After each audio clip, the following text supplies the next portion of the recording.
कल तो मुझे इस बात को देख करके इतनी चिंता भी हुई और हंसी भी आया। प्रधानमंत्री जी ने देश से अपील किया, माय पार्लियामेंट माय प्राइड। यहां भी ये माय को आवर नहीं बना पाए। कह देते ना, हमारी संसद हमारा अभिमान। वहां उन्होंने कहा मेरी संसद मेरा अभिमान। लग रहा है बपौती है देश इनका। 140 करोड़ लोगों का इस देश में कोई भूमिका नहीं है। तो ये इस देश की लोकतांत्रिक संस्थाओं को कमजोर कर रहे हैं, क्योंकि उनकी पूरी सरकार इस विधा पे चल रही है, त्वमेव माता पिता त्वमेव बंधु सखा त्वमेव। मतलब प्रधानमंत्री सिर्फ प्रधानमंत्री नहीं है, वो प्रधानमंत्री भी हैं, राष्ट्रपति भी हैं, लोकसभा अध्यक्ष भी हैं, विदेश मंत्री भी हैं, रेल मंत्री भी हैं, वित्त मंत्री भी हैं, और कभी कभी तो जो है ओलंपिक से मेडल लेकर के आए हुए खिलाड़ियों का मेडल लेकर के खुद खिलाड़ी भी बन जाते हैं। तो वो राजा बाबू हैं, उनको जब मन करता है वो बन जाते हैं। नहीं, जब कहते हैं कि देश का डंका विदेश में बज रहा है, तो मैं पूछता हूं कि विदेश मंत्री कौन है? कौन है विदेश मंत्री? लोगों को यह सवाल अपने मन में पूछना चाहिए कि 2014 में हमने प्रधानमंत्री चुना कि वास्को डी गामा चुन लिया है? यह सवाल तो पूछना चाहिए ना। आप जो ही रोजी रोटी की बात करेंगे, जो ही आप रोजगार की बात करेंगे, जो ही आप महंगाई की बात करेंगे, तो जानते हो क्या कहेंगे? तो महंगाई कम करना प्रधानमंत्री का काम है, रोजगार देना प्रधानमंत्री का काम है। तो रोजगार देना प्रधानमंत्री का काम नहीं है, तो बिजली के खंभे का उद्घाटन करना भी प्रधानमंत्री का काम नहीं है, वो काम विद्युत मंत्री का है। रेल का उद्घाटन करना रेल मंत्री का काम है, विदेश जाना विदेश मंत्री का काम है, वित्त पे कानून बनाना वित्त मंत्री का काम है, और कानून पे व्यवस्था पे बात करना कानून मंत्री का काम है। करे भाई, कोई जगह तो छोड़ दीजिए, एक व्यक्ति को ही लोकतंत्र ना समझ लीजिए। आप तो कहीं भी जाइए, आप वॉश बेसिन के सामने भी प्रधानमंत्री को देखेंगे, बाथरूम में भी प्रधानमंत्री दिखेंगे, पेट्रोल पंप पर भी प्रधानमंत्री, अखबार में भी प्रधानमंत्री, टीवी पर भी प्रधानमंत्री, मोबाइल पर भी प्रधानमंत्री। इतना टू मच प्रधानमंत्री हो गया है, लगता है कि हमने एक प्रधानमंत्री नहीं चुना है, सर्वत्र सर्वव्यापी प्रधानमंत्री चुन लिया है, कण कण में प्रधानमंत्री बस रहे हैं। इतना आत्ममुग्धता, इतनी आत्ममुग्धता, इस आत्ममुग्धता के चलते इस देश की लोकतांत्रिक संस्थाओं को जो रौंदने के लिए तैयार है, जो इस व्यवस्था है उस व्यवस्था को ये रौंदने के लिए तैयार है। ये सत्ता का अहंकार है, और इस सत्ता के अहंकार के चलते आए दिन लोकतांत्रिक संस्थाओं को कमजोर किया जाए। इन तमाम आप योजनाओं को देखेंगे तो आपको यह पता चलेगा कि यह सरकार प्रचार ज्यादा करती है, काम कम करती है। 1 पैसे का काम करेगी, 100 पैसे का प्रचार करेगी।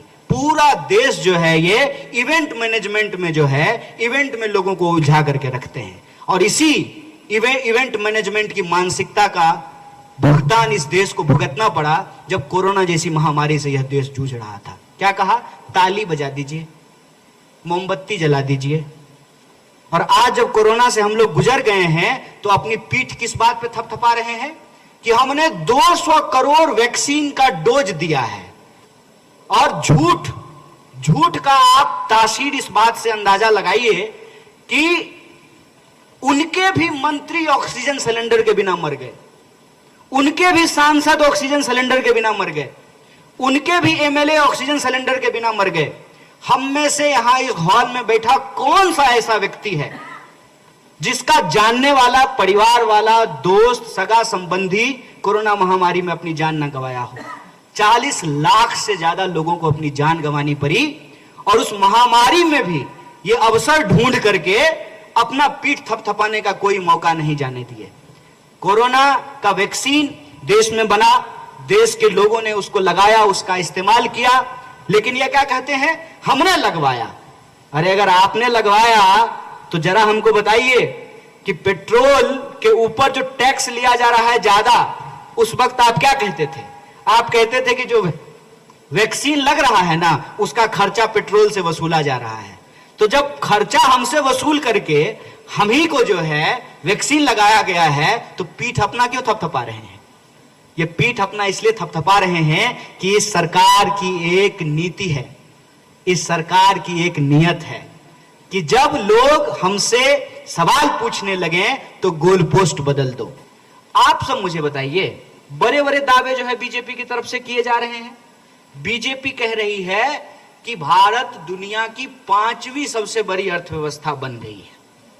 ठीक है, अगर भारत दुनिया की 5वीं सबसे बड़ी अर्थव्यवस्था बन गई है तो भारत के लोग 140 करोड़ लोग खुशहाल हो गए होंगे।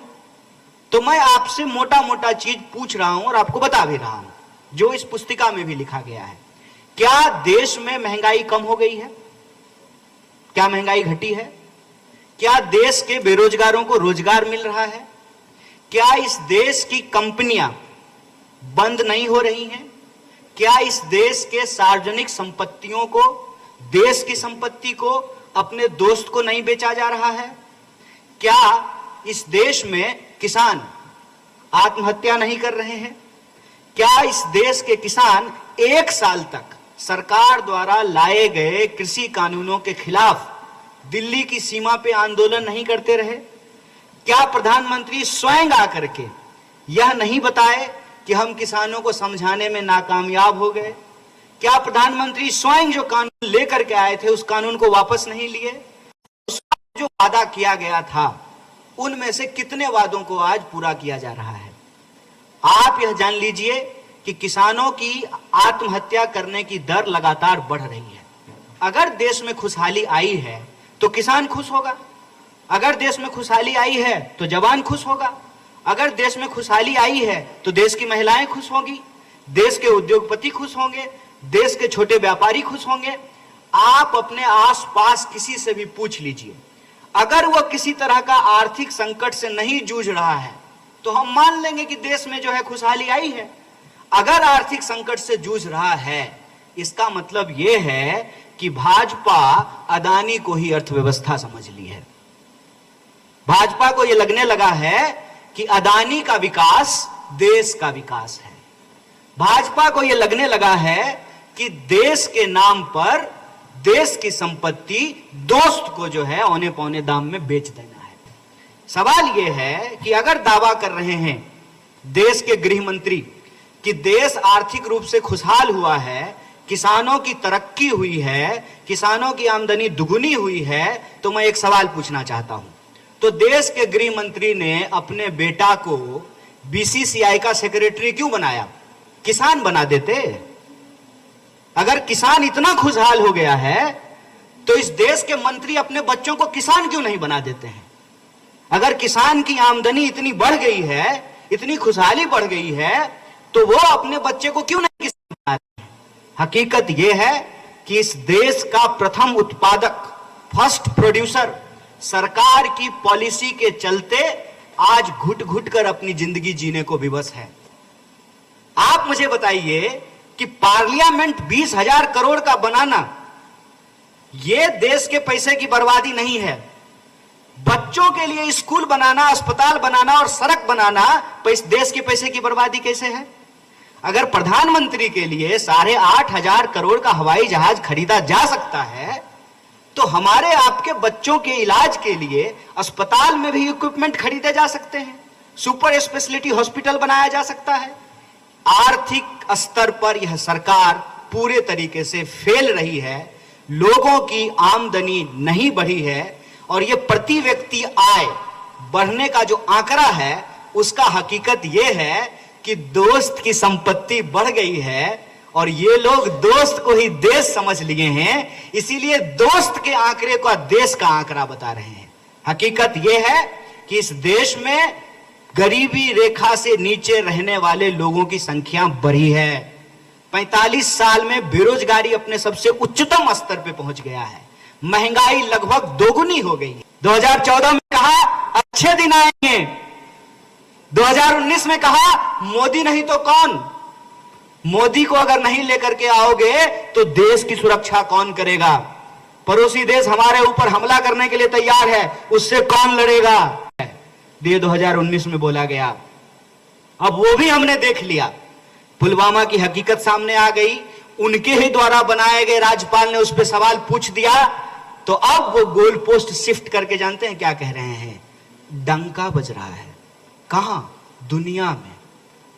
मतलब गर्व की अनुभूति से रोटी के सवाल को ये भुला देना चाहते हैं। हम अमेरिका को देख करके समझेंगे कि महंगाई बढ़ी है कि नहीं बढ़ी है, तो फिर से उन्होंने गोल पोस्ट चेंज कर दिया है। और इस बार वो ये नहीं कहने वाले हैं कि मोदी नहीं तो कौन। जानते हो क्या कहेंगे? विश्व में नाम हो रहा है। अरे क्या चीज में नाम हो रहा है भाई? उस नाम को लेकर के हम क्या करेंगे जब 45 साल में देश में सबसे ज्यादा बेरोजगारी होगी, दुगनी महंगाई होगी, हर तरफ जो है लोगों को नफरत के आधार पर लड़ाया जाएगा, इंसान को आपस में बांटा जाएगा। उस नीति पे यह सरकार चल रही है जिस नीति पे अंग्रेज चला करते थे, फूट डालो राज करो। तो फूट डालो राज करो कि यह राजनीति नहीं चलेगी। जो वादे सरकार ने किए थे उन वादों पर हम सरकार से सवाल करेंगे।